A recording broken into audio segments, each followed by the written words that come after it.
দেখো এখন বাজছে সকাল 7টা। তো ঘরের এই অবস্থা, এই সব বিছানা চাদর ফাদর সব নামিয়ে রেখেছি। আর দুষ্টু যাবে পড়তে, পড়ার টেবিলটার অবস্থা একবার দেখো, যতই গুছিয়ে রাখি পুরো নোংরা করে রাখে। সকালে একবার মুখ ধুয়ে এসছে, আবার এখন ঘুম পাচ্ছে, আবার গেছে চোখে জল দিতে। আর এই হচ্ছে আমার অবস্থা। রাতে একটা বেনুনি করে শুয়েছিলাম, তো চুলগুলো এই অবস্থা হয়ে আছে। চুলগুলো ঠিক মতো মানে এখনও ব্রাশও করিনি।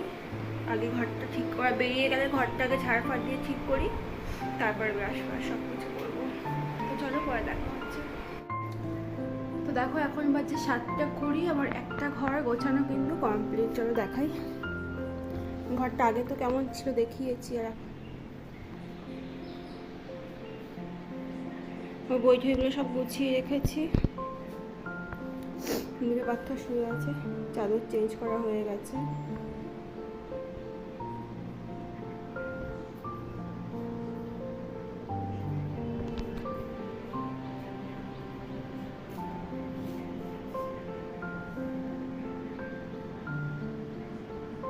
মোটামুটি কিন্তু ঘর গোছানো কমপ্লিট, ঝাড়ফাড় দেওয়া কমপ্লিট।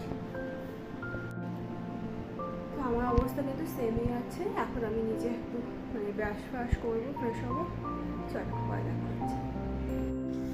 তো দেখো সকালবেলা স্নান টান করে কিন্তু ঘরটা পরিষ্কার করে স্নান করে ছাদে চলে এসেছি। আর এই যে এক ছুরি কাচতে দিতে হবে, রোজই কাচতে দিতে হয়।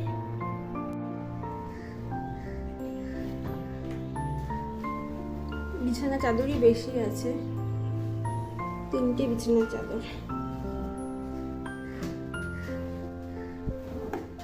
দিয়ে তো দিচ্ছি একবারে, কিন্তু হবে কিনা কে জানে।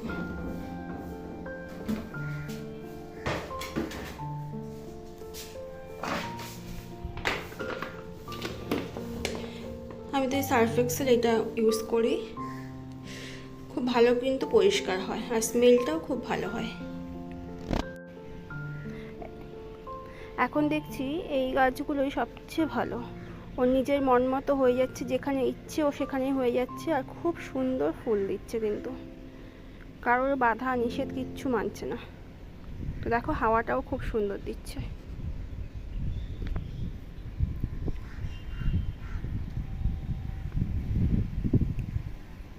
খুব সুন্দর হাওয়া দিচ্ছে, এত সুন্দর হাওয়া অনেকদিন পরে সকালবেলা পাচ্ছি। তো সকাল 7টার সময় রোদ উঠে যায়। দেখো দুষ্টু এখনই ফিরবে, ওর বাবা আনতে গেছে। তো আমি ও আসার আগেই কিন্তু আমি জামা কাপড় সব গুছিয়ে রেখেছি, কারণ একদম 9:30 বাজে এসে স্নানে ঢুকবে, তারপর আমি খাওয়াবো, তারপরে কিন্তু 10টা 10-15 গাড়ি চলে আসে, তো একদম টাইম পাওয়া যায় না আসলে। চলো ওর খাবারটা নিয়ে আসি। দেখো 9:30 বাজে কিন্তু এখন পুরো চলে এসছে। আর আমি আগের থেকেই স্কুলে আজকে যে রুটিনের বইগুলো আছে সেই বইগুলো গুছিয়ে রেখেছি। কোথায় দিয়ে আসতে? স্কুলে মানে ও মানে এখন দিয়ে আমি এই টাইমে আমি এতটা। আর যেই বইগুলো স্কুলে 2-1টা বাকি আছে সেগুলো ওইখান থেকে বের করে নিয়ে নেবে। আর যে সেই শুয়ে পড়েছে। আচ্ছা এই যে ঠাম্মি দিয়েছে, এটা টিফিনের জন্য আজকে 80 রুপিস আছে না, তাতেই খাওয়াবো। খাওয়া নিয়ে এসছি আমি। এত ঢং করছে হবে, যা হাত পা ধুয়ে স্নান করে একবার স্নান করে। এই যে আমি খাওয়ারও নিয়ে এসেছি, ডাল দিয়ে মাছ ভাজা, ব্যাস। চলো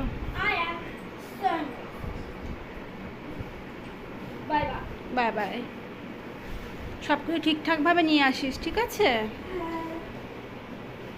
এই দেখো অবস্থাটা, দেখো ওর অবস্থাটা দেখো।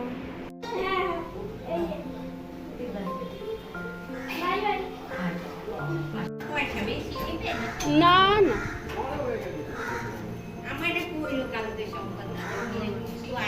হ্যাঁ দুষ্টু বলছে।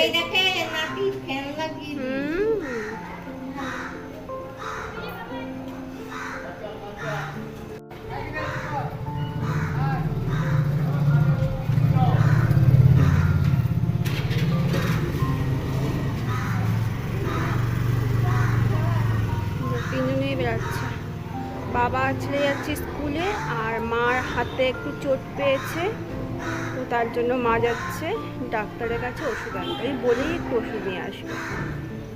চলো আমি ঘরে যাই, রান্না বান্না পরে করব। এখন আমি একটু রেস্ট নিয়ে নেবো, রান্না করব পরে। ওই 11 মানে 11:30 12টার দিকে রান্না বসাবো, যাতে রান্না করেই আমি খেয়ে নিতে পারি। তো চলো, এখন 12টা বেজে গেছে, একটু রেস্ট নিচ্ছিলাম, বোনকে ফোনও করলাম, অনেকক্ষণ ধরে কথা বলছিলাম। তো এবার যাবো হচ্ছে রান্না করতে। মা মাছ ফাছ ভেজে রেখে দিয়েছে অলরেডি, তো গিয়ে শুধু কিন্তু মাছের ঝোলটা করবো। দেখো আজকে আর উচ্ছেগুলো ভাজবো না, ঝোল তরকারি মশলার সাথেই একসাথেই কষিয়ে নেবো, তারপর জল দিয়ে দেবো। তো ওই যে মাছ রান্না করবো, তো মাছটা মা ভেজেই রেখেছে। আর আজকে স্পেশাল যেটা আমি একটা রান্না করবো সেটা হচ্ছে এটা, পটলটাকে আজকে বাটা করবো। তো চলো তোমাদের দেখাবো যে কীভাবে বাটছি। দেখো পটলগুলো কিন্তু আমি এইভাবে কেটে নিয়েছি, হ্যাঁ, এই বীজগুলো কিন্তু ফেলিনি, খোসাও ফেলিনি, শুধু পাতলা পাতলা করে কেটে নিয়েছি। আর এতে দেওয়া হবে হচ্ছে এই মশলাগুলো, রসুন, পেঁয়াজ, শুকনো লঙ্কা, কালো জিরা, আর এটা হচ্ছে চিংড়ি মাছ, 4-5টা চিংড়ি মাছ দিচ্ছি। তো এই দুটো সব মানে পটলের সাথে এই জিনিসগুলো সব মিক্সিতে দিয়ে প্রথমে একটা ভালো পেস্ট করে নেব। চলো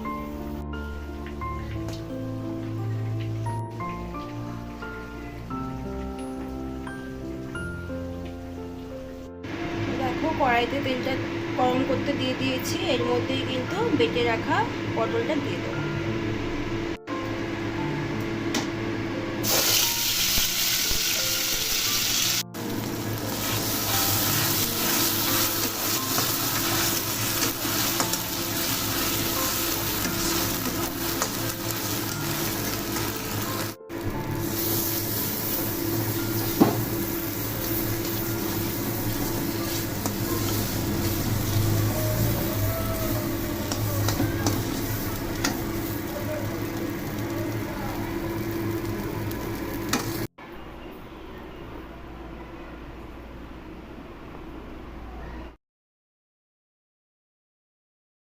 দেখো মাছ নিয়ে নিয়েছি, আর যেটা হচ্ছে মেন সেটা হচ্ছে এটা পটল বাটা, এটা দিয়ে আজকে দুপুরে খাবার খাবো। আর এদিকে দেখছি সিনেমা, চলো কি দেখছি।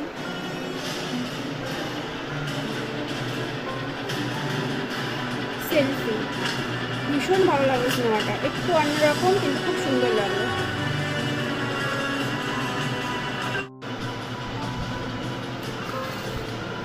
এটা সরিয়ে রাখি, আমার তো আজকে এটা দিয়েই খাওয়া হয়ে যাবে।